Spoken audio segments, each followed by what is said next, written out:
discuss between the driver and the crew chief. Oh, into the wall goes the 8 of Blake Cook. Also involved the 44 of David Starr.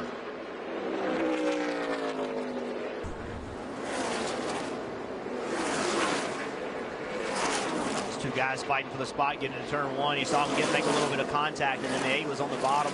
You know, that's a compromising position because you have all the air sucked off your car, kind of pulls you around, but there was contact before they ever started getting loose. Yeah, Blake Cook turned to the bottom of David Starr in the 44, and it looks like he just got free on entry. The 44 felt it or realized it. He raced up the racetrack. You see the 44, David Starr, he's trying to abort. He's up 3 lanes trying to give the 8 some room, but the 8 just spins around, comes up the track too quickly, catching both cars. One thing that might be good for the 44 of David Starr is it didn't look like he hit the outside wall. He slid sideways into the tire barriers. You can see he's still on the gas right there, trying to get the car turning back to the right. Probably would have been better off just locking it down at that point. You know, once he knew he wasn't going to hit the outside wall rather, it's best just to lock it down. That carried him a little bit more speed than he really wanted. That got him down here, and then he gets on the grass and ultimately gets into the tire barriers. 3,400-pound car into tire barriers. Whoa, Stewart around into Biffle. Tony Stewart goes around. And caution waves yet again. More cars. Kurt Busch and Greg Biffle, a hard hit there. It's like the 18 and the 14 made some contact. Looked like smoke kind of drifted up in front of Kyle Busch, and they made a little contact, and that turned the 14 right down the hill. Jeff Gordon, another near miss. And Kurt Busch all torn up. Not sure he could even see the 16. Yeah, and where Coming he hit off that the wall here. Pow. Where the 16, I guess it's 16 or 4. I don't. I think the initial contact, Larry, was when the 14 started up a little bit and they kind of touched it, and that just got the 14 loose. Look at the speed of Biffle into that wall. What's this thing? Pow. Ooh. Wow. Crash. It's the big one. What a mess. There's a dozen trucks torn up in this one. Man, oh man. Look at John Westtown having such a good back straightaway. Oh. Right on the back straightaway, you're right, Mike. What happened to Ben Kennedy? Well, Ben Kennedy looked like he had a tire down or something broken. Michael, almost everybody stopped. piled in. James Busher, the 31, also involved in this incident. Ray Black Jr., the 07, maybe not a whole lot of damage. Ryan Ellis, the 28, gets caught by Daniel Hemrick. What happened? Kennedy was slow up top, but that didn't really seem to have anything to do with the beginning of that crash. Right at the bottom, right around where James Busher was. Yeah, it's like an accordion effect. Once it looked like somebody slowed, and then they started running into each other. You don't think someone ran out of gas, do you? It's possible. Within a lap or two, I think, of these guys coming down pit road. That's about the only thing that could have caused that. Let's look from Austin Terrio. Terrio run out of gas. Okay. Oh, he's slow. Trying to keep the momentum up. Brian Scott's in his mirror just looking. And now up against the wall. He gets into the wall. Brian Scott trying to block into the wall, and he goes. The caution comes out again.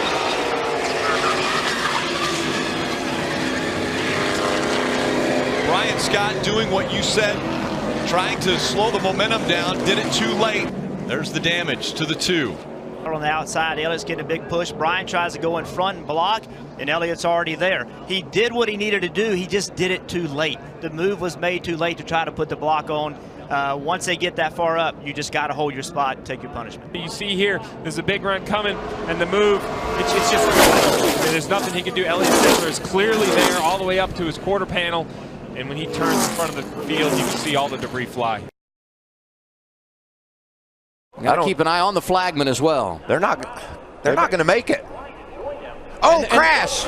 And the red and black flag was out. None of them made it back, and on top of that, the big one right here in the tri-oval. Holy cow. Remember, Landon Castle took off first. He's in it. Hard contact. There's Daniel Suarez.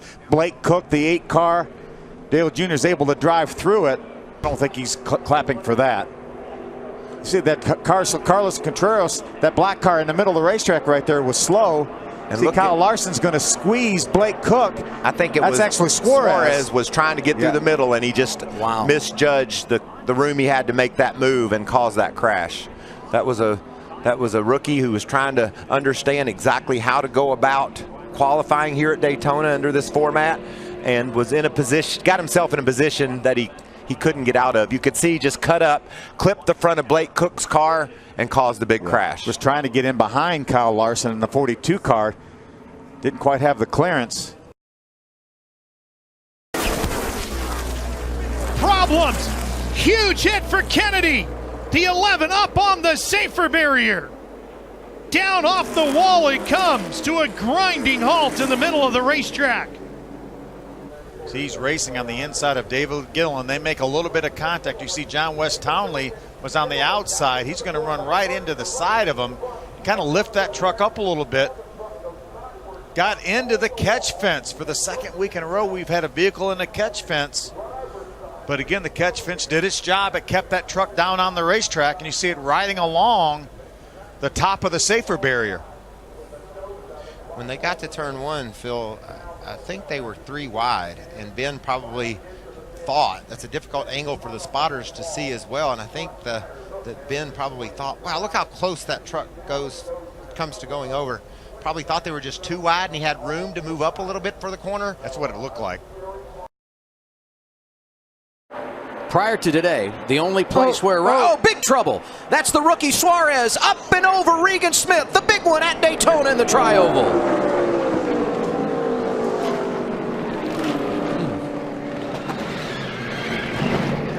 Let's see if we can see what happens. Kyle Busch was pushing the rookie, giving him a shove here. Kyle Larson, excuse me. And it looks like he just gets him in a bad spot right there, and he just got behind in his steering. Yeah, he got too far to the right, and coming off of the corner right there, that car unloads as you come off of that banking, and it just took just a little bit too much. And that's that window that you have to push. And if you get outside of the center of that back bumper, the way that the front and back bumpers are curved, it's going to spin that car out. Lucky versus good. Here's Chase Elliott. Watch this job. It's going to be a wreck behind you. It's going to be a wreck behind you. Oh yeah, big wreck behind you. Big wreck behind you. Watch this job that the Ream car, the 33 of Austin Dillon, does. When 18 flips over the 7, holy.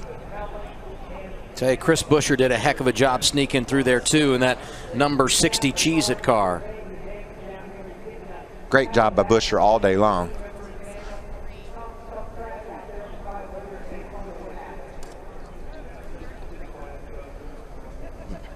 Those are some great pictures. We have the best cameramen and women in all of sports. I mean, the images they capture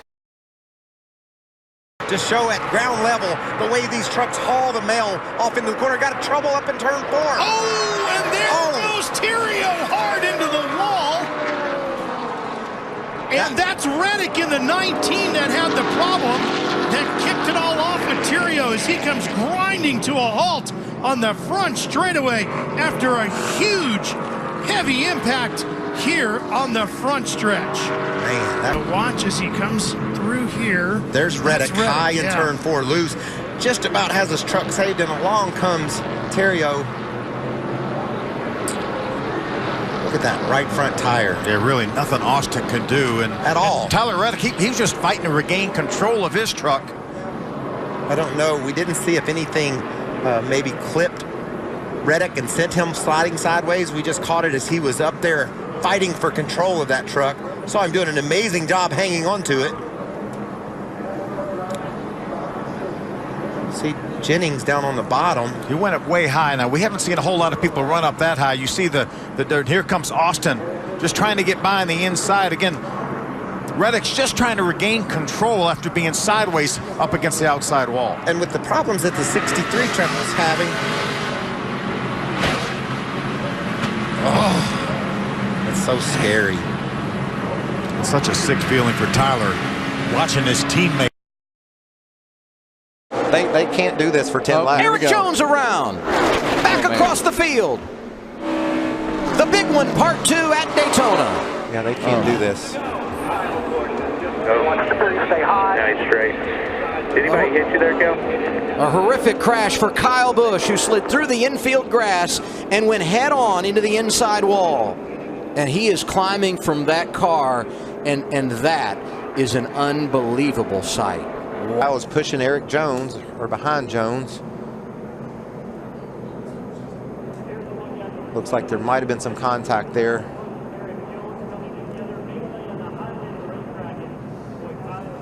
There you see Kyle, top of your screen. Kyle bumps into Larson, and it turns him to the left. Elliott Sadler hit there by Brendan Gaughan. And there's the 54. You saw the impact. Come on, down. Keep on hard, we're in it.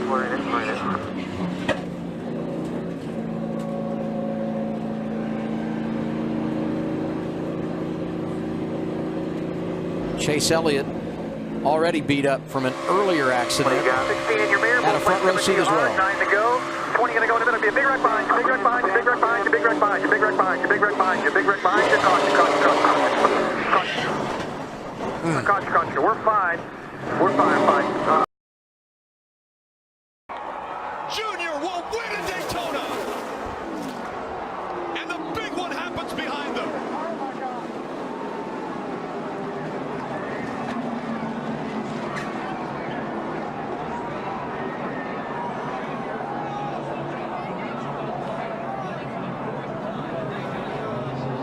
Winning the race, but then the accident takes place behind him. Yeah, the 11 gets kind of stuck in the middle there and comes across the 4's bumper. As he does, he spins back in, gets the 3 airborne, and he just gets projected off the other cars right up into the fence. He went from the bottom of the racetrack over 2 rows of cars and into that catch fence. Here we go. You can see him on the bottom. Rex starts in front. He runs in the back of the 24. Gets up on the 11. Now he's on top of the 51.5. And now it's just along for the ride. Watch the car stop. Watch the car stop. It gets into those poles, and it goes from, I don't know what, 180, 190 miles an hour, I'm just guessing, to a complete stop. That is unbelievable. And it looks like that's 3,500 pounds. That stock car is extremely heavy. You see here, after he's upside down, the 2 is spinning. Obviously, he's already lost control, makes more contact with the 3.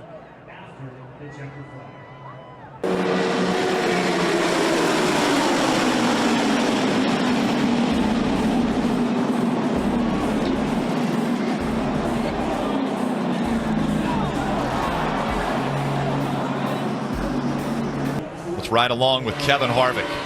Top's covered. Middle's open. Come on. Oh, we got a terrible wreck behind you. Just hold her straight, buddy. Hold her straight. And you heard Kevin Harvick, as much as he wants to get to the start-finish line, as he sees the 11. Here's Tony Stewart. The car will go right over the top of Tony.